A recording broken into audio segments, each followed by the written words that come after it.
Problem number 1, a flexible budget.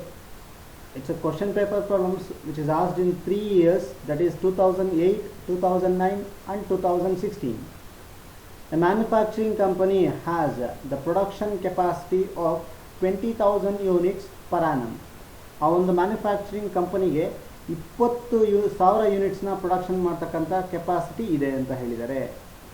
The expenses for the production of 10,000 units 50% of capacity for a period are furnished below. ಅವ್ರಿಗೆ 20,000 ಯೂನಿಟ್ಸ್ನ production ಮಾಡ್ತಕ್ಕಂಥ capacity ಇದೆ, ಆದರೆ ಆ particular ಇಯರಲ್ಲಿ ಅವರು 10,000 ಯೂನಿಟ್ಸ್ನ ಮಾತ್ರನೇ production ಮಾಡಿದರೆ, that is equals to 50% of capacity. So ಅದು 50% of capacity ಪ್ರೊಡಕ್ಷನ್ಗೆ ಆಗಿರ್ತಕ್ಕಂಥ ಇನ್ಫಾರ್ಮೇಷನ್ ಇಲ್ಲಿ ಈ ಟೇಬಲಲ್ಲಿ ಪ್ರೊವೈಡ್ ಮಾಡಿದ್ದಾರೆ ಅಂತ ಹೇಳಿದ್ದಾರೆ. ನೋಡ್ತಾ ಹೋಗೋಣ. Materials, wages, manufacturing expenses 40% are fixed, administration expenses all fixed, selling and distribution expenses 60% fixed. Finally we are getting a total cost, profit and selling price. These are the information for 10,000 units of manufacturing. Okay na? So problem ಓದ್ತಾನೆ ನಾವು flexible budget problem ಮಾಡ್ತಿದ್ದೀವಿ ಅಂತ ತಿಳಿದ ನಂತರನೇ ಅಲ್ಲಿ ಕಾಸ್ಟ್ನ classification ಮಾಡಬೇಕಾಗತ್ತೆ. ಯಾವ classification ಅಂತ ಹೇಳಿದ್ರೆ, ಒಂದು ವೇರಿಯಬಲ್ ಕಾಸ್ಟ್ ಯಾವ್ಯಾವ್ದಿದೆ ಅಂತ ಹೇಳಿ, ಓಕೆನಾ. Then semi variable semi fixed cost ಏನಿದೆ ಅಂತೇಳಿ second one. Lastly fixed cost ಏನಿದೆ ಅಂತೇಳಿ ಡಿವೈಡ್ ಮಾಡ್ತಾ ಬರಬೇಕಾಗತ್ತೆ ಇನ್ಫಾರ್ಮೇಷನ್. ಆ ಕಾರಣಕ್ಕೋಸ್ಕರ ಪ್ರಾಬ್ಲಮ್ ಓದ್ತಾನೆ ನಾನು ಡಿವೈಡ್ ಮಾಡ್ತಾ ಬರ್ತೀನಿ ನೋಡಿ. Any direct expenditures should comes under variable cost. So material ಅನ್ನೋದು ಒಂದು ಡೈರೆಕ್ಟ್ ಎಕ್ಸ್ಪೆನ್ಸಸ್ ಆಗಿರುತ್ತೆ. ಆ ಕಾರಣಕ್ಕೋಸ್ಕರ ಇಲ್ಲಿ ಮೆಟೀರಿಯಲ್ಸ್ ನಾವು ವೇರಿಯಬಲ್ ಕಾಸ್ಟ್ ತೊಗೊಳ್ಬೇಕು. ನೋಡಿ, ನಾನು ವೇರಿಯಬಲ್ ಕಾಸ್ಟ್ ನಾನೇನು ಮಾಡಿದ್ದೀನಿ, ರೆಡ್ ಕಲರ್ ಕೊಟ್ಟಿದ್ದೀನಿ. Wages is also one of the direct expenses, hence it is also a variable cost. Okay na? So ನಮ್ಮ ಪ್ರಾಬ್ಲಮ್ ಅಲ್ಲಿ ಇವೆರಡೂ ಸಹ ವೇರಿಯಬಲ್ ಕಾಸ್ಟ್ ಆಗಿದೆ. Next one manufacturing expenses within a bracket specified 40% are fixed. So ಇಲ್ಲಿಷ್ಟು 10 ರೂಪಾಯಿ incur ಆಗಿದೆ, ಆ 10 ರೂಪಾಯಲ್ಲಿ 40% fixed ಅಂತ ಹೇಳಿದರೆ, ರಿಮೈನಿಂಗ್ ಪೋರ್ಷನ್ 60% ಏನಾಗಿರುತ್ತೆ, ವೇರಿಯಬಲ್ ಆಗಿರುತ್ತೆ. ಸೊ ಅದರ ಈ ಮ್ಯಾನುಫ್ಯಾಕ್ಚರಿಂಗ್ ಎಕ್ಸ್ಪೆನ್ಸಸ್ಸಲ್ಲಿ ಫಿಕ್ಸ್ಡ್ ಪೋರ್ಷನು ಇದೆ as well as variable portion ಇದೆ. ಹಾಗಾದರೆ ಇದು ಸೆಮಿ ವೇರಿಯಬಲ್ ಸೆಮಿ ಫಿಕ್ಸ್ಡ್. ಯಾಕೆ ಅಂತ ಹೇಳಿದ್ರೆ ಸ್ವಲ್ಪ ಫಿಕ್ಸ್ಡ್ ಆಗಿದೆ, ಸ್ವಲ್ಪ ವೇರಿಯಬಲ್ ಆಗಿದೆ. ಆ ಕಾರಣಕ್ಕೆ ಇದು semi variable and semi fixed cost ಅನ್ನೋದ್ರಲ್ಲಿ ಬರಬೇಕಾಗಿರುತ್ತೆ. ಸೊ ನಾನು ಇದನ್ನು ಬ್ಲೂ ಕಲರಲ್ಲಿ ಕೊಟ್ಟಿದ್ದೀನಿ ನೋಡಿ. Then next one administration expenses all fixed. ನೋಡಿ, ಇಲ್ಲಿ ಸ್ಪೆಸಿಫಿಕೇಶನ್ ಕೊಟ್ಟಿದ್ದಾರೆ, ಎಲ್ಲನೂ ಸಹ ಫಿಕ್ಸ್ಡ್. ಹಾಗಾದ್ರೆ ಇದು ಥರ್ಡ್ ಕ್ಯಾಟಗರಿಲಿ ತೊಗೊಳ್ಬೇಕಾಗತ್ತೆ, ದಟ್ ಈಸ್ ಫಿಕ್ಸ್ಡ್ ಕಾಸ್ಟಲ್ಲಿ ತೊಗೊಳ್ಬೇಕಾಗತ್ತೆ. Then next one selling and distribution expenses 60% are fixed. ಇಲ್ಲಿ ಫಿಕ್ಸ್ಡ್ ಎಷ್ಟು ಅಂತ ಹೇಳಿದ್ರೆ 60%. ಹಾಗಾದ್ರೆ ರಿಮೈನಿಂಗ್ ಇರ್ತಕ್ಕಂಥ 40% ಪೋರ್ಷನ್ ಏನಾಗಿರುತ್ತೆ, ವೇರಿಯಬಲ್ ಆಗಿರುತ್ತೆ. ಹಾಗಾದ್ರೆ ಇಲ್ಲಿ ಫಿಕ್ಸ್ಡು ಇದೆ, then as well as variable ಇದೆ. ಇದನ್ನು ನಾವೇನು ಮಾಡಬೇಕು, semi variable and semi fixed ತೊಗೊಳ್ಬೇಕಾಗತ್ತೆ. ಸೊ ನೋಡಿ, ಹಾಗಾದ್ರೆ ನಾನು ಇಲ್ಲಿ ಏನು ಮಾಡಿದ್ದೀನಿ ಅಂತ ಹೇಳಿದ್ರೆ, ರೆಡ್ ಕಲರ್ ಕೊಟ್ಟಿರ್ತಕ್ಕಂಥದ್ದು ವೇರಿಯಬಲ್ ಕಾಸ್ಟ್ ಆಗಿದೆ, ಇಲ್ಲಿ ಬ್ಲೂ ಕಲರ್ ಕೊಟ್ಟಿರ್ತಕ್ಕಂಥದ್ದು so semi variable semi fixed ಆಗಿರುತ್ತೆ. ದೆನ್ ಇಲ್ಲಿ ಗ್ರೀನ್ ಕಲರ್ ಕೊಟ್ಟಿರ್ತಕ್ಕಂಥದ್ದು ನಮಗೆ ಇಲ್ಲಿ ಫಿಕ್ಸ್ಡ್ ಕಾಸ್ಟ್ ಆಗಿರುತ್ತೆ. ನಾವು ಬಡ್ಜೆಟ್ರಿ ಕಂಟ್ರೋಲ್ ಅಂಡರಲ್ಲಿ ಫ್ಲೆಕ್ಸಿಬಲ್ ಬಡ್ಜೆಟ್ ಮಾಡ್ತಿದ್ದೀವಿ ಅಂದರೆ ಕಾಸ್ಟ್ನ ವೇರಿಯಬಲ್ ಏನಿದೆ, ಸೆಮಿ ವೇರಿಯಬಲ್ ಸೆಮಿ ಫಿಕ್ಸ್ಡ್ ಏನಿದೆ, ದೆನ್ ಫಿಕ್ಸ್ಡ್ ಕಾಸ್ಟ್ ಏನಿದೆ ಅಂತ ಡಿವೈಡ್ ಮಾಡಬೇಕು. ಫಸ್ಟ್ ಅದೇ ಕೆಲಸನೇ ಮಾಡಬೇಕಾಗುತ್ತೆ ಪ್ರಾಬ್ಲಮ್ ಓದ್ತಾ. ದೆನ್ ಅದಾದ ಮೇಲೆ ಈ 50% ಕೆಪಾಸಿಟಿಲಿ ನಮಗೆ ಪ್ರಾಫಿಟ್ ಬಂದಿದೆ, ಅದನ್ನು ಕೊಡಿಸಿದರೆ ನಾವು ಸಹ ಫ್ಲೆಕ್ಸಿಬಲ್ ಬಜೆಟ್ ವರ್ಕ್ ಮಾಡಬೇಕಾದ್ರೆ ನೋಡ್ತಾ ಹೋಗೋಣ. ಓಕೆನಾ. ಏನು ಕೇಳಿದ್ದಾರೆ question, prepare flexible budget for 60%, 70% and 90% level of activity. ಅವ್ರು ಕೊಟ್ಟಿರ್ತಕ್ಕಂಥದ್ದು 50% ಕೆಪಾಸಿಟಿಗೆ ಇನ್ಫಾರ್ಮೇಷನ್ ಕೊಟ್ಟಿದ್ದಾರೆ, ಆದರೆ 60%ಗೆ 70%ಗೆ 90% ಲೆವೆಲ್ಗೆ ಫ್ಲೆಕ್ಸಿಬಲ್ ಬಡ್ಜೆಟ್ನ ಪ್ರಿಪೇರ್ ಮಾಡಿ ಅಂತ ಹೇಳಿದ್ದಾರೆ. ಓಕೆನಾ. ಈ ಪ್ರಿಪೇರ್ ಮಾಡಬೇಕಾದ್ರೆ ಸಮ್ ಅಡಿಷನಲ್ ಇನ್ಫಾರ್ಮೇಷನ್ ಕೊಟ್ಟಿದ್ದಾರೆ. It is expected that the present unit selling price will remain constant up to 60% capacity. ಸೊ ಇಲ್ಲಿ selling price per unit 100 rupees ಅಂತ ಇದೆ. ಈ 100 ರೂಪೀಸು 60% ಆಫ್ ಕೆಪಾಸಿಟಿವರೆಗೂ ಸೇಮ್ ಇರುತ್ತೆ, ಚೇಂಜಸ್ ಆಗೋದಿಲ್ಲ. Beyond which a 5% reduction is contemplated up to 90% of activity levels. ಸೊ ಅಂದರೆ 60% ಕೆಪಾಸಿಟಿವರೆಗೂ 100 ರೂಪೀಸ್ ಪರ್ ಯೂನಿಟ್ ಹಾಗೇ ಇರುತ್ತೆ. ಅದಾದ ನಂತರ ಜಾಸ್ತಿ ಕೆಪಾಸಿಟಿ ಪ್ರೊಡಕ್ಷನ್ ಆದರೆ ಅದರ ವ್ಯಾಲ್ಯೂ ಏನಾಗುತ್ತೆ, ಸೆಲ್ಲಿಂಗ್ ಪ್ರೈಸ್ 5% ಕಡಿಮೆ ಮಾಡಬೇಕಾಗುತ್ತೆ. ಎಲ್ಲಿವರೆಗೂ ಅಂದರೆ 90% ಲೆವೆಲ್ವರೆಗೂ. ಓಕೆನಾ.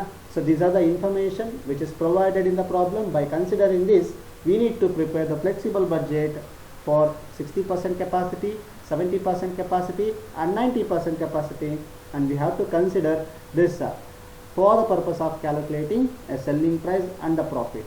Solution: statement of flexible budget for the period ended. ಅಲ್ಲಿ ಪೀರಿಯಡ್ ಕೊಟ್ಟಿಲ್ಲ, ಆ ಕಾರಣಕ್ಕೋಸ್ಕರ ನಾನು ಮೆನ್ಷನ್ ಮಾಡಿಲ್ಲ. ಯಾವ್ದಾದ್ರು ಪೀರಿಯಡ್ ಇತ್ತು ಅಂದರೆ ಆ ಡೇಟ್ನ ಸ್ಪೆಸಿಫಿಕೇಶನ್ ಇಲ್ಲಿ ಮೆನ್ಷನ್ ಮಾಡಬೇಕಾಗುತ್ತೆ. ಸೊ ಫ್ಲೆಕ್ಸಿಬಲ್ ಬಡ್ಜೆಟ್ ಮೊದಲೇ ಹೇಳಿದ್ದಾರೆ, ಕೊಟ್ಟಿರ್ತಕ್ಕಂಥ ಇನ್ಫಾರ್ಮೇಷನ್ 50% ಆಗಿದೆ, 50% ಕಾಲಮ್ನ ಪ್ರೆಸೆಂಟ್ ಮಾಡಿದ್ದೀನಿ. ದೆನ್ ರಿಕ್ವೈರ್ಮೆಂಟ್ ಏನಿದೆ 60%, 70% ಆ್ಯಂಡ್ 90%. ನೋಡಿ ಇಲ್ಲಿ 4 ಮೇನ್ ಕಾಲಮ್ಸ್ನ ತೊಗೊಂಡಿದ್ದೀನಿ. ಅದರಲ್ಲಿ ಮತ್ತೆ ಆ ಕಾಲಮ್ಸ್ನ ಸಬ್ ಡಿವಿಷನ್ ಮಾಡಿದ್ದೀನಿ. ಒಂದು cost column, then cost per unit column, cost column and cost per unit, cost column and cost per unit, cost column and cost per unit. ಇಲ್ಲಿ 50% ಆಫ್ ಕೆಪಾಸಿಟಿ 10,000 ಯೂನಿಟ್ಸ್ ಅಂತ ಪ್ರಾಬ್ಲಮಲ್ಲೇ ಕೊಟ್ಟಿದ್ದಾರೆ. But 60%ಗೆ ಇಲ್ಲಿ number of units ಕೊಟ್ಟಿಲ್ಲ. Then 70%ಗೆ number of units ಕೊಟ್ಟಿಲ್ಲ, 90%ಗೆ number of units ಕೊಟ್ಟಿಲ್ಲ. ನಾವು ಅದನ್ನು calculate ಮಾಡಬೇಕಾಗತ್ತೆ. ಹೇಗೆ ಸರ್? ನಮಗೆ ಇದು 2 ವೇ ಇದೆ. ಒಂದು 10,000 ಯೂನಿಟ್ಸ್ ಅಂತ ಕೊಟ್ಟಿದ್ದಾರಲ್ವಾ, ಎಷ್ಟಕ್ಕೆ 50% ಕೆಪಾಸಿಟಿ. ಹಾಗಾದರೆ 10,000 ಯೂನಿಟ್ಸ್ ಡಿವೈಡೆಡ್ ಬೈ 50 ಇಂಟು ನಮಗೆ 60 ಬೇಕಾಗಿರೋದ್ರಿಂದ ಇಂಟು 60 ಮಾಡ್ತೀವಿ. ಸೊ ಆದರೆ 70 ಬೇಕು ಅಂದರೆ sir 10,000 units divided by 50 into 70. ಅದು 90 ಬೇಕು ಅಂತ ಹೇಳಿದಾಗ 10,000 ಡಿವೈಡೆಡ್ ಬೈ 50 ಇಂಟು 90 ಈ ರೀತಿ ಮಾಡ್ಬೋದು. ಸರ್ ಇನ್ನೂ ಒಂದು ವೇ ಇದೆ ಸರ್. 100% ಆಫ್ ಕೆಪಾಸಿಟಿ ಅನ್ನೋದು 20,000 ಯೂನಿಟ್ಸ್ ಅಂತ ಪ್ರಾಬ್ಲಮಲ್ಲಿ ಕೊಟ್ಟಿದ್ದಾರೆ. ಹಾಗಾದರೆ 20,000 ಇಂಟು 60%, 20,000 ಇಂಟು 70%, ದೆನ್ 20,000 ಇಂಟು 90% ಮಾಡಿದ್ರೆ ನಮಗೆ ಆನ್ಸರ್ ಸಿಗುತ್ತೆ. ಇಲ್ಲಿ 2 ಮೆಥಡಲ್ಲೂ ಮಾಡ್ಬೋದು, ಯಾಕೆಂದರೆ 2 ಇನ್ಫಾರ್ಮೇಷನ್ ಇದೆ, ಬೋತ್ ದ ಮೆಥಡಲ್ಲಿ ಮಾಡ್ಬೋದು.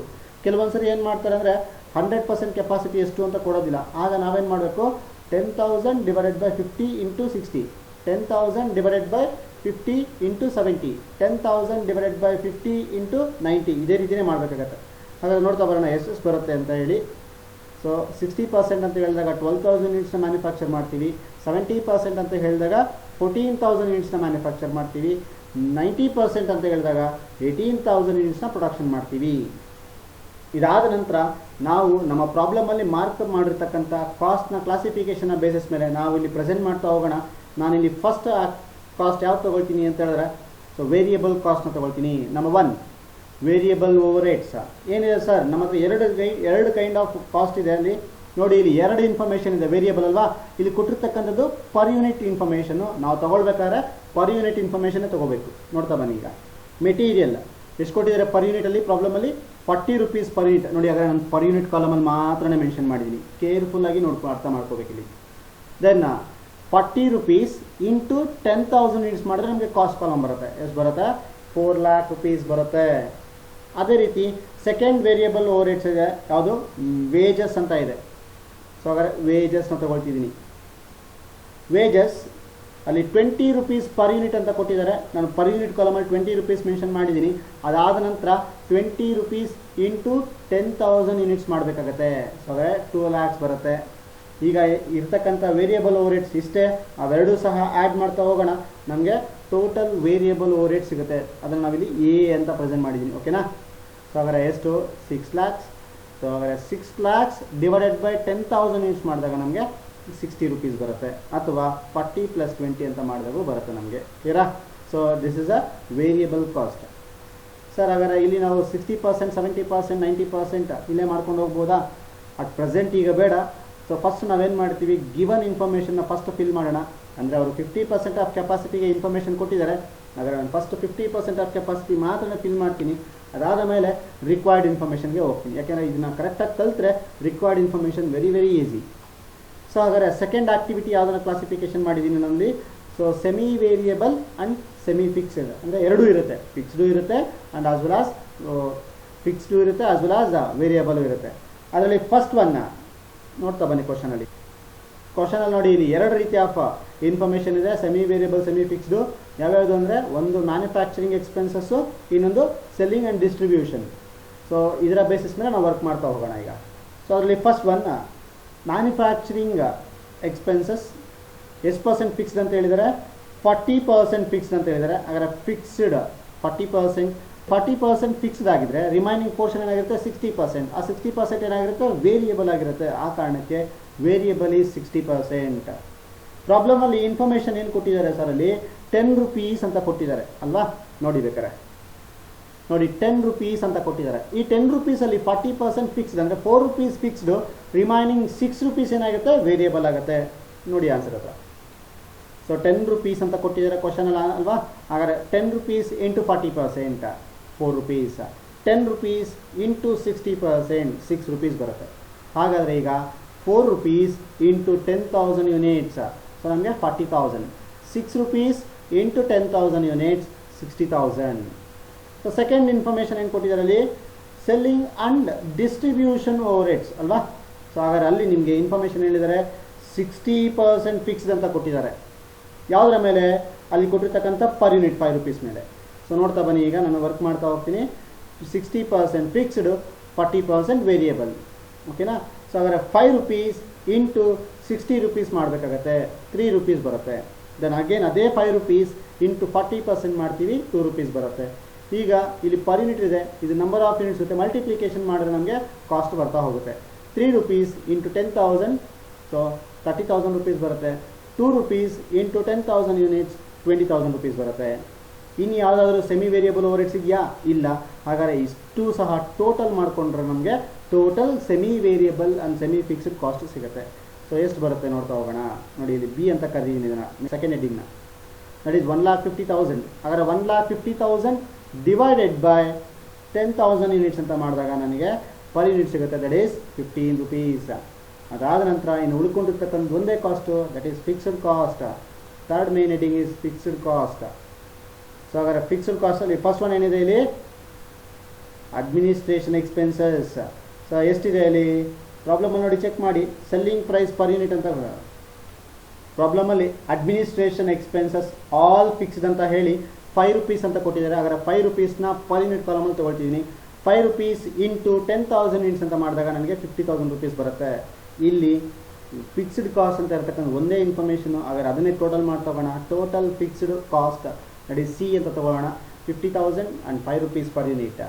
ಇಷ್ಟು ಕಂಪ್ಲೀಟ್ ಆದ ನಂತರ ಸೊ ಹಾಗಾದರೆ ನಾವು 50% ಆಫ್ ಗಿವನ್ ಇನ್ಫಾರ್ಮೇಷನ್ ಏನಿದೆ ಕರೆಕ್ಟಾಗಿ ತೊಗೊಂಡಿದ್ದೀವಿ ಅಂತ ಅರ್ಥ ಆಗುತ್ತೆ. ಸೊ ಇಲ್ಲಿ ರಿಮೈನಿಂಗ್ ರಿಕ್ವೈರ್ಡ್ ಇನ್ಫಾರ್ಮೇಷನ್ಸ್ನ ಫಿಲ್ ಮಾಡಬೇಕಾದ್ರೆ ನಾನೊಂದು ಸ್ಮಾಲ್ ಕ್ಲೂನ ಕೊಡ್ತೀನಿ ನೋಡಿ. ಹೇಗೆ ಅಂತ ಹೇಳಿದ್ರೆ, ಎಲ್ಲಿ ವೇರಿಯಬಲ್ ಎಕ್ಸ್ಪೆನ್ಸ್ ಅಂತ ಇರುತ್ತೋ ಅಲ್ಲಿ ಪರ್ ಯೂನಿಟ್ ಕಾಲಮ್ ಸೇಮ್ ಆಗಿರುತ್ತೆ. ಎಲ್ಲಿ ವೇರಿಯಬಲ್ ಕಾಸ್ಟ್ ಅಂತ ಕೊಟ್ಟಿರ್ತಾರೋ ಅಲ್ಲೇನಾಗಿರುತ್ತೆ, ಅಥವಾ ವೇರಿಯಬಲ್ ಎಕ್ಸ್ಪೆನ್ಸ್ ಇರುತ್ತೋ ಅಲ್ಲೇನಾಗಿರುತ್ತೆ ಪರ್ ಯೂನಿಟ್ ಕಾಲಮ್ ಸೇಮ್ ಇರುತ್ತೆ, ಓಕೆನಾ. ದೆನ್ ಎಲ್ಲಿ ಫಿಕ್ಸ್ಡ್ ಎಕ್ಸ್ಪೆನ್ಸಸ್ ಇರುತ್ತೋ ಅಲ್ಲಿ ಕಾಸ್ಟ್ ಸೇಮ್ ಆಗಿರುತ್ತೆ. ಒಂದು ಕಡೆ ಬರ್ಕೊಳ್ಳಿ, ವೇರಿಯಬಲ್ ಕಾಸ್ಟ್ ಅಂತ ಹೇಳಿದ್ರೆ ಪರ್ ಯೂನಿಟ್ ಕಾಲಮ್ ಸೇಮ್ ತೊಗೊಳ್ಬೇಕು. ಸೊ ಫಿಕ್ಸ್ಡ್ ಕಾಸ್ಟ್ ಅಂತ ಹೇಳಿದ್ರೆ ಅಮೌಂಟ್ ಅಥವಾ ಕಾಸ್ಟ್ ಕಾಲಮ್ ಸೇಮ್ ತೊಗೊಳ್ಬೇಕು. ಕ್ಲಿಯರಾ? ಸೊ ನೋಡಿ ನಾನು ಫಿಲ್ ಮಾಡ್ತಾ ಬರ್ತೀನಿ. ಇಲ್ಲಿರ್ತಕ್ಕಂಥ ಎಲ್ಲನೂ ಸಹ ವೇರಿಯಬಲ್ ರೈಟಾ, ಹಾಗಾದರೆ ಪರ್ ಯೂನಿಟ್ ಸೇಮ್ ಇರುತ್ತೆ. ಹಾಗಾದರೆ ಇಲ್ಲಿ 40 rupees ಇದೆ, ಹಾಗಾದರೆ ಇಲ್ಲೂ ಸಹ 40 rupees, ಹಾಗಾದರೆ ಇಲ್ಲೂ ಸಹ 40 rupees, ಹಾಗಾದರೆ ಇಲ್ಲೂ ಸಹ 40 rupees. ದೆನ್ ವೇಜಸ್ ಅಲ್ಲಿ ಎಷ್ಟಿದೆ, 20 rupees ಇದೆ, ಹಾಗಾದರೆ ಇಲ್ಲೂ ಸಹ 20 rupees, ಇಲ್ಲೂ ಸಹ 20 rupees, ಇಲ್ಲೂ ಸಹ 20 rupees. ನಾನು ಮತ್ತೆ ಹೇಳ್ತಿದ್ದೀನಿ, ವೇರಿಯಬಲ್ ಓವರ್ ಹೆಡ್ಸ್ ಅಂತ ಹೇಳಿದ್ರೆ ಯಾವ ಕಾಲಮ್ ಸೇಮ್ ಇರುತ್ತೆ, so per unit column same ಇರುತ್ತೆ. ಒಂದು ಕಡೆ ಬರ್ಕೊಳ್ಳಿ. ಸೊ ಅದಕ್ಕೋಸ್ಕರ ಇಲ್ಲಿ 40 ಇತ್ತು ಅಂದರೆ ಇಲ್ಲೆಲ್ಲ ವೇರಿಯಬಲ್ ಕಾಸ್ಟಲ್ಲಿ ನಾನು 40 rupees ತೊಗೊಳ್ತಾ ಬಂದಿದ್ದೀನಿ. ನೆಕ್ಸ್ಟ್ ಅದಾದ ನಂತರ ಈಗ ಕಾಸ್ಟ್ ಕಾಲಮ್ ಬೇಕು ಅಂತ ಹೇಳಿದ್ರೆ 40 rupees ಇಂಟು 12,000 ಯೂನಿಟ್ಸ್. ಸೊ ಮಾಡಿದ್ರೆ ನಮಗೆ ಎಷ್ಟು ಬರುತ್ತೆ, 4,80,000 ಬರುತ್ತೆ. ದೆನ್ ಅದೇ ಥರನೇ 40 rupees ಇಂಟು 14,000 ಮಾಡಿದಾಗ ನಮಗೆ 5,60,000 ಬರುತ್ತೆ. ದೆನ್ 40 rupees ಇಂಟು 18,000 ವರ್ಕ್ ಮಾಡಿದಾಗ ನಮಗೆ 7,20,000 ಬರುತ್ತೆ. ದೆನ್ ಈಗ ವೇಜಸ್ಗೆ ಹೋಗೋಣ. 20 rupees ಇದೆ ಇಂಟು 12,000 ಮಾಡಿದಾಗ 2,40,000 ಬರುತ್ತೆ. 20 rupees ಇದೆ ಇಂಟು 14,000 ಮಾಡಿದಾಗ 2,80,000 ಬರುತ್ತೆ. 20 rupees ಇಂಟು 18,000 ಮಾಡಿದಾಗ 3,60,000 ಬರುತ್ತೆ. ಈಗೆಲ್ಲನೂ ಸಹ ಆ್ಯಡ್ ಮಾಡ್ತಾ ಹೋದರೆ ನಮಗೆ ಟೋಟಲ್ ವೇರಿಯಬಲ್ ಕಾಸ್ಟ್ ಬರುತ್ತೆ. ನೋಡ್ತಾ ಬನ್ನಿ, 7,20,000. ಈಗ ಬರಬೇಕಾದ್ರೆ ನೀವು ಎರಡು ಆ್ಯಡ್ ಮಾಡಿ, ಅಥವಾ 7,20,000 ಡಿವೈಡ್ ಬೈ 12,000 ಮಾಡೋದು ಸೇಮ್ ವ್ಯಾಲ್ಯೂಸ್ ಬರ್ತಾ ಹೋಗುತ್ತೆ. ಎಲ್ಲ ಆ್ಯಡ್ ಮಾಡಿದ್ದೀನಿ, ನನಗೆ ವ್ಯಾಲ್ಯೂ ಸಿಗ್ತಾ ಹೋಗಿದೆ. ಇದಾದ ನಂತರ ನಾನು semi variable and semi fixed cost ಹತ್ರ ಬರ್ತೀನಿ. So semi variable semi fixed cost ಮಾಡಬೇಕಾದ್ರೆ ಕೇರ್ಫುಲ್ಲಾಗಿ ನೋಡಬೇಕಾಗತ್ತೆ. ಹೇಗೆ ಅಂತ ಹೇಳಿದ್ರೆ ಯಾಕೆ ಇಲ್ಲಿ ಫಿಕ್ಸ್ಡು ಇರುತ್ತೆ ಆಸ್ ವೆಲ್ ಆಸ್ ವೇರಿಯಬಲ್ ಇರುತ್ತೆ.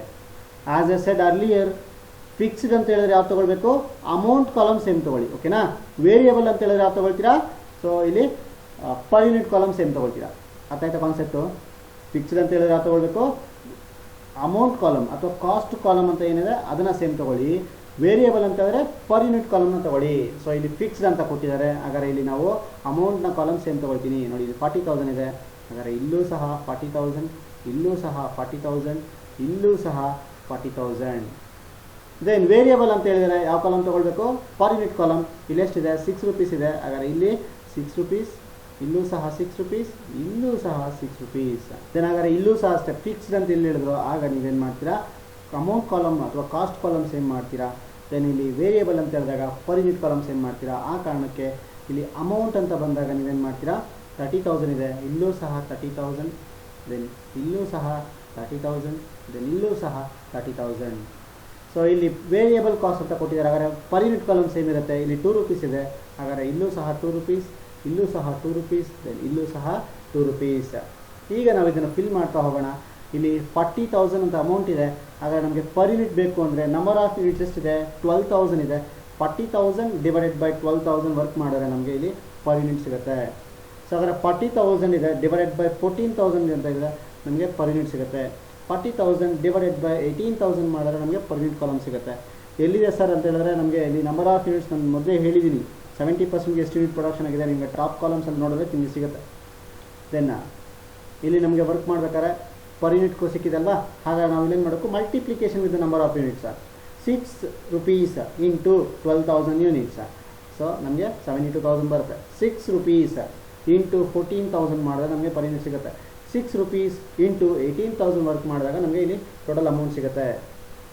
ಅದೇ ರೀತಿ ನಾವು ಇದನ್ನು ಸಹ ಸಿಂಪ್ಲಿಫಿಕೇಶನ್ ಮಾಡ್ತಾ ಬರೋಣ. ಕಾಸ್ಟ್ ಕೊಟ್ಟಿರೋದ್ರಿಂದ ನಾವೇನು ಮಾಡಬೇಕು, ಕಾಸ್ಟ್ ಪರ್ ಯೂನಿಟ್ ಬೇಕು, ಈ divided by number of units ಮಾಡಬೇಕು. 30,000 divided by 12,000, 30,000 divided by 14,000, 30,000 divided by 18,000. So ಈಗ ಪರ್ ಯೂನಿಟ್ ವ್ಯಾಲ್ಯೂ ಇದೆ, ಹಾಗಾದರೆ ನಮಗೆ ಕಾಸ್ಟ್ ಕಾಲಮ್ ಬೇಕು ಅಂದರೆ ಮಲ್ಟಿಪ್ಲಿಕೇಶನ್ ಮಾಡಬೇಕಾಗುತ್ತೆ ನಂಬರ್ ಆಫ್ ಯೂನಿಟ್ ಜೊತೆಗೆ. 2 rupees into 12,000, then 2 rupees into 14,000, 2 rupees into 18,000. So ಈಗ ಇಲ್ಲಿರ್ತಕ್ಕಂಥ ಎಲ್ಲ ಕಾಸ್ಟ್ನು ಆ್ಯಡ್ ಮಾಡ್ತಾ ಬಂದರೆ ನನಗೆ ಟೋಟಲ್ ವೇರಿಯಬಲ್ ಎಕ್ಸ್ಪೆನ್ಸಸ್ ಸಿಗುತ್ತೆ. ನೋಡ್ತಾ ಬನ್ನಿ, ಈಗ 1,66,000 ಡಿವೈಡೆಡ್ ಬೈ 12,000 ಮಾಡಿದ್ರೆ 13.83 ಬರುತ್ತೆ. ದೆನ್ 1,82,000 ಡಿವೈಡೆಡ್ ಬೈ 14,000 ಮಾಡಿದಾಗ 13 ರೂಪೀಸ್ ಬರುತ್ತೆ. That is next one. 2,14,000 divided by 18,000 work ಮಾಡಿದಾಗ ನಮಗೆ 11.86 ಬರುತ್ತೆ. ಸೊ ಈಗ ನಾವು ಸೆಮಿ ವೇರಿಯಬಲ್ ಓವರ್ ಹೆಡ್ಸ್ನ ಕಂಪ್ಲೀಟ್ ಮಾಡಿದ್ದೀವಿ. ಹಾಗಾದರೆ ನೆಕ್ಸ್ಟ್ ಒನ್ ನಾವೇನು ಮಾಡ್ಬೋದು, ಫಿಕ್ಸ್ಡ್ ಕಾಸ್ಟ್ಗೆ ಬರಬಹುದು. ಸೊ ಇಲ್ಲಿ ಫಿಕ್ಸ್ಡ್ ಕಾಸ್ಟ್ ವರ್ಕ್ ಮಾಡಬೇಕಾದ್ರೆ ನಾನು ಮೊದಲೇ ಹೇಳಿದ್ದೀನಿ ಯಾವ ಕಾಲಮ್ ಸೇಮ್ ಇರುತ್ತೆ, ಅಮೌಂಟ್ ಕಾಲಮ್ ಸೇಮ್ ಇರುತ್ತೆ. ಹಾಗಾದರೆ ಎಲ್ಲ ಕಡೆಯೂ ಸಹ amount 50,000, 50,000 and 50,000. Per unit work ಮಾಡಬೇಕು ಅಂದರೆ cost divided by number of units, ಹಾಗಾದರೆ 50,000 divided by 12,000 units, 50,000 divided by 14,000 units, 50,000 divided by 18,000 units work ಮಾಡಿದಾಗ ನಮಗೆ ಆನ್ಸರ್ ಸಿಗುತ್ತೆ. ಈಗ ನಾವು ಎಲ್ಲನೂ ಸಹ ಟೋಟಲ್ ಮಾಡೋಣ. ಇಲ್ಲಿರ್ತಕ್ಕಂಥ ಒಂದೇ ಐಟಮ್ ಆಗಿರೋದ್ರಿಂದ ಸೇಮ್ ಅಮೌಂಟೇ ಟೋಟಲ್ ಆಗಿ ಕ್ಯಾರಿ ಆಗುತ್ತೆ. ಇದಾದ ನಂತರ ನಾವು ಟೋಟಲ್ ಓವರ್ ಹೆಡ್ಸ್ನ ಮಾಡಬೇಕಾಗತ್ತೆ. ಆ ಟೋಟಲ್ ಓವರ್ ಹೆಡ್ಸ್ ವರ್ಕ್ ಮಾಡಬೇಕಾದ್ರೆ ನಾನು ನಿಮಗೆ ಎ ಬಿ ಸಿ ಅಂತ ಮಾರ್ಕ್ ಮಾಡಿದ್ದೀನಿ, ಆ ಮೂರು ಸಹ ಆ್ಯಡ್ ಮಾಡಬೇಕಾಗತ್ತೆ. ನೋಡ್ತಾ ಬನ್ನಿ, ಈಗ ನೋಡಿ ಇಲ್ಲಿ ಎ ಅಂತ ಹೇಳಿ ಟೋಟಲ್ ವೇರಿಯಬಲ್ ಕಾಸ್ಟ್ ಅಂತ ತೊಗೊಂಡಿದ್ದೀವಿ, ರೈಟ್. ದೆನ್ ಇಲ್ಲಿ ನೋಡಿ ಬಿ ಅಂತ ಹೇಳಿ ಸೆಮಿ ವೇರಿಯಬಲ್ ಎಕ್ಸ್ಪೆನ್ಸಸ್ನ ತೊಗೊಂಡಿದ್ದೀವಿ. ದೆನ್ ಸಿ ಅಂತ ಹೇಳಿ ಟೋಟಲ್ ಫಿಕ್ಸ್ಡ್ ಕಾಸ್ಟ್ ಅಂತ ತೊಗೊಂಡಿದ್ದೀವಿ, ಹೌದಾ. ಈಗ ಈ ಮೂರು ಸಹ ಆ್ಯಡ್ ಮಾಡಿಕೊಂಡ್ರೆ ನಮಗೆ ಬರ್ತಕ್ಕಂಥದ್ದು ಏನಾಗಿರುತ್ತೆ, ಟೋಟಲ್ ಓವರ್ ಹೆಡ್ಸ್ ಆಗಿರುತ್ತೆ. ಹಾಗಾದರೆ total overheads is equals to A plus B plus C, ಓಕೆನಾ. ಸೊ ನಾವು ಆ್ಯಡ್ ಮಾಡ್ತಾ ಹೋಗೋಣ. ಎಷ್ಟು ಬರುತ್ತೆ, 8 lakhs, ದೆನ್ 9,36,000, ದೆನ್ 10,72,000, ದೆನ್ 13,44,000. ಈಗ ಇದನ್ನು ನಂಬರ್ ಆಫ್ ಯೂನಿಟ್ಸ್ ಜೊತೆ ಡಿವೈಡೆಡ್ ಬೈ ಮಾಡಿದ್ರೆ ನಮಗೆ ಪರ್ ಯೂನಿಟ್ ವ್ಯಾಲ್ಯೂ ಸಿಗ್ತಾ ಹೋಗುತ್ತೆ. ಸೊ ಅವರೇ 80, then 78 rupees, then 76.57, then lastly 74.67. ನಮಗೆ ಟೋಟಲ್ ಕಾಸ್ಟ್ ಕಾಲಮ್ ಸಿಕ್ತು. ಇದಾದ ನಂತರ ನಾವು ಪ್ರಾಫಿಟ್ನ ಕ್ಯಾಲ್ಕುಲೇಟ್ ಮಾಡಬೇಕಾಗತ್ತೆ. ಸೊ ಇಲ್ಲಿ ಪ್ರಾಫಿಟ್ ಇನ್ಫಾರ್ಮೇಷನ್ ಕೊಟ್ಟಿಲ್ಲ ಪ್ರಾಬ್ಲಮಲ್ಲಿ, ಅದರ ಬದಲಿಗೆ ಸೆಲ್ಲಿಂಗ್ ಪ್ರೈಸ್ ಇನ್ಫಾರ್ಮೇಷನ್ ಕೊಟ್ಟಿದ್ದಾರೆ. ನೋಡ್ತಾ ಬನ್ನಿ ಕ್ವಶನ್ ಹತ್ರ. ಈಗ ನೋಡಿ, selling unit selling price will remain constant 60% of capacity. ಅಂದರೆ selling price per unit constant ಆಗಿರುತ್ತೆ, ವೇರಿಯೇಷನ್ ಆಗಲ್ಲ. ಎಲ್ಲಿವರೆಗೂ ಅಂದರೆ ಅಪ್ ಟು 60%. ಸರ್ ಹಾಗಾದ್ರೆ ಪ್ರೈಸ್ ಹೇಳಿಲ್ವಲ್ಲ ನೋಡಿ, ಇಲ್ಲಿ ಹೇಳಿದೆ ನೋಡಿ, selling price 100 rupees per unit ಅಂತ ಹೇಳಿ. ಹಾಗಾದರೆ ಇಲ್ಲಿ ನಾವು 50%ಗೆ 60%ಗೆ 100 rupees ಪರ್ ಯೂನಿಟ್ ಅಂತ ತಗೋಬೇಕು. ಓಕೆನಾ? ದೆನ್ ಬಿಯಾಂಡ್ ದಟ್, ಆ 60% ಲೆವೆಲ್ ಕ್ರಾಸ್ ಆದ ನಂತರ 5% reduction is contemplated up to 90% activity levels. ಸೊ ಅಂದರೆ 90% ಆಫ್ ಆಕ್ಟಿವಿಟಿ ಲೆವೆಲ್ಸ್ವರೆಗೂ 5% ರಿಡ್ಯೂಸ್ ಆಗುತ್ತೆ. ಹಾಗಾದರೆ 100 rupees ಮೈನಸ್ 5% ಅಂತ ಮಾಡಿದ್ರೆ ನಮಗೆ 95 rupees ಬರುತ್ತೆ. ಹಾಗಾದರೆ ಇಲ್ಲಿ ನೀವು ತೊಗೊಳ್ಬೇಕಾದ್ರೆ 50% ಆ್ಯಂಡ್ 60%ಗೆ 100 rupees ತೊಗೊಳ್ಬೇಕು. ದೆನ್ 70% 90% ಲೆವೆಲ್ವರೆಗೂ ನೀವೇನು ಮಾಡ್ತೀರಾ, 95 rupees. ಆ 95 ಹೆಂಗೆ ಬಂತು ಅಂತ ಹೇಳಿದ್ರೆ ಮತ್ತೆ ಹೇಳ್ತೀನಿ ನೋಡಿ, ಇಲ್ಲಿ 5% ರಿಡಕ್ಷನ್ ಮಾಡಬೇಕು ಅಂತ ಹೇಳಿದರೆ ಯಾವುದ್ರಲ್ಲಿ ಅಂದರೆ ಈ ಸೆಲ್ಲಿಂಗ್ ಪ್ರೈಸಲ್ಲಿ ಇಲ್ಲಿ 100 ಇದೆ, ಮೈನಸ್ 5% ಅಂತ ಮಾಡ್ತೀವಿ, ನಮ್ಗೆ ಎಷ್ಟು ಬರುತ್ತೆ, 95 rupees ಬರುತ್ತೆ. ಆ 95 rupeesನ 60% ಆದಮೇಲೆ ಎಷ್ಟೇ ಲೆವೆಲ್ಸ್ ಇಲ್ಲಿ ಅಪ್ ಟು 90% ಲೆವೆಲ್ವರೆಗೂ ತೊಗೋಬೇಕಾದ್ರೆ ಇಲ್ಲಿ ಇರ್ತಕ್ಕಂಥ ಎರಡು 70% ಆ್ಯಂಡ್ 90% ಅವೆರಡರಲ್ಲೂ ಸಹ 95 rupees ತೊಗೊಳ್ಬೇಕು. ಇದರ ಆನ್ಸರ್ ಹತ್ರ ಬನ್ನಿ. ಈಗ ಇಲ್ಲಿ ನೋಡಿ, ಈಗ ಸೆಲ್ಲಿಂಗ್ ಪ್ರೈಸ್ ಅಥವಾ ಸೇಲ್ಸ್ ನಾನು ಮೊದಲೇ ಹೇಳಿದ್ದೀನಿ 50% ಕೆಪಾಸಿಟಿಗೆ ಎಷ್ಟು ಕೊಟ್ಟಿದ್ದಾರೆ, 100 rupees. ಸೊ ಅದನ್ನು ಗಿವನ್ ಇನ್ಫಾರ್ಮೇಷನ್ ಅಂತ ತೊಗೊಳ್ತೀವಿ. ದೆನ್ ಈ 100 rupees ಅಪ್ ಟು 60%ವರೆಗೂ ಚೇಂಜ್ ಆಗಲ್ಲ ಅಂತ ಹೇಳಿದರೆ, ಹಾಗಾದರೆ 60% ಕೆಪಾಸಿಟಿಗೂ ಸಹ 100 rupees ತೊಗೊಂಡಿದ್ದೀವಿ. Then after that, beyond that 5% ಕಡಿಮೆ ಆಗುತ್ತೆ, ಎಲ್ಲಿವರೆಗೂ 90%ವರೆಗೂ. ಹಾಗಾದರೆ 100 rupees ಮೈನಸ್ 5% ಅಂತ ಮಾಡ್ತೀವಿ, ನಮಗೆ 95 rupees ಬರುತ್ತೆ. ಆಗ ಇಲ್ಲೂ ಸಹ 95 rupees ತೊಗೊಳ್ಬೇಕಾಗತ್ತೆ. ದೆನ್ ಈಗ ಪರ್ ಯೂನಿಟ್ ವ್ಯಾಲ್ಯೂ ಇದೆ, ಇಂಟು ನಂಬರ್ ಆಫ್ ಯೂನಿಟ್ಸ್ ಮಾಡಿದ್ರೆ ನಮಗೆ ವ್ಯಾಲ್ಯೂ ಸಿಗ್ತಾ ಹೋಗುತ್ತೆ. ಸೊ ಹಾಗಾದರೆ 100 rupees ಇಂಟು 10,000 ಮಾಡಿದ್ರೆ ನಮಗೆ ಸೇಲ್ ವ್ಯಾಲ್ಯೂ ಸಿಗುತ್ತೆ. That is 10 lakhs for 50% capacity. Next one 100 rupees into 12,000 units ಮಾಡಿದಾಗ ನಮಗೆ ಸೇಲ್ ವ್ಯಾಲ್ಯೂ ಫಾರ್ 12,000 ಯೂನಿಟ್ಸ್ ಸಿಗುತ್ತೆ. 95 rupees ಇಂಟು 14,000 ವರ್ಕ್ ಮಾಡಿದಾಗ ನಮಗೆ 14,000 ಯೂನಿಟ್ಸ್ಗೆ ವ್ಯಾಲ್ಯೂ ಸಿಗುತ್ತೆ. ದೆನ್ 95 rupees ಇಂಟು 18,000 ಯೂನಿಟ್ಸ್ ಅಂತ ಮಾಡಿದಾಗ ನಮಗೆ ಇಲ್ಲಿ ಟೋಟಲ್ ಸೇಲ್ ಸಿಗುತ್ತೆ. ಈಗ ಸೇಲ್ ವ್ಯಾಲ್ಯೂ ಇದೆ, then as well as cost ಇದೆ. ಇವೆರಡಕ್ಕೂ ಡಿಫ್ರೆನ್ಸ್ ಇರ್ತಕ್ಕಂಥ ಅಮೌಂಟು ಐದರ ಪ್ರಾಫಿಟ್ ಆಗಿರುತ್ತೆ, ಲಾಸ್ ಆಗಿರುತ್ತೆ. ಸೊ ಹಾಗಾದ್ರೆ add profit, so it's a balancing figure between these two. ಓಕೆನಾ? ಸೊ ಹಾಗಾದ್ರೆ ಇಲ್ಲಿ 10 lakhs ಇದೆ, ಇವೆರಡಕ್ಕೂ ಡಿಫ್ರೆನ್ಸಿಯೇಷನ್ ಎಷ್ಟಿದೆ ಅಂದರೆ 2 lakhs ಇದೆ. ಹಾಗಾದರೆ 2 lakhs ಡಿವೈಡ್ ಬೈ 10,000 ಯೂನಿಟ್ಸ್ ಅಂತ ಮಾಡ್ಬೋದು, ಅಥವಾ ಎರಡಕ್ಕೂ ಡಿಫ್ರೆನ್ಸಿಯೇಷನ್ ಆದರೂ ತೊಗೊಳ್ಬೋದು. ಸೊ ನಿಮಗೆ 20 rupees ಬರುತ್ತೆ. ಇಲ್ಲಿ 2,64,000 rupees ಬರುತ್ತೆ, ಇಲ್ಲಿ 22 rupees ಬರುತ್ತೆ. ದೆನ್ ಇಲ್ಲಿ 2,58,000, ದೆನ್ ಇಲ್ಲಿ 18.43, ಇಲ್ಲಿ 3,65,940 rupees, then lastly 20.33. So it is complete answer for your problem number 1. ನಿಮಗೇನಾದರೂ ಕ್ವೈರೀಸ್ ಇತ್ತು ಅಂದರೆ ನೀವು ನನ್ನ ಕನ್ಸಲ್ಟ್ ಮಾಡ್ಬೋದು. Thank you.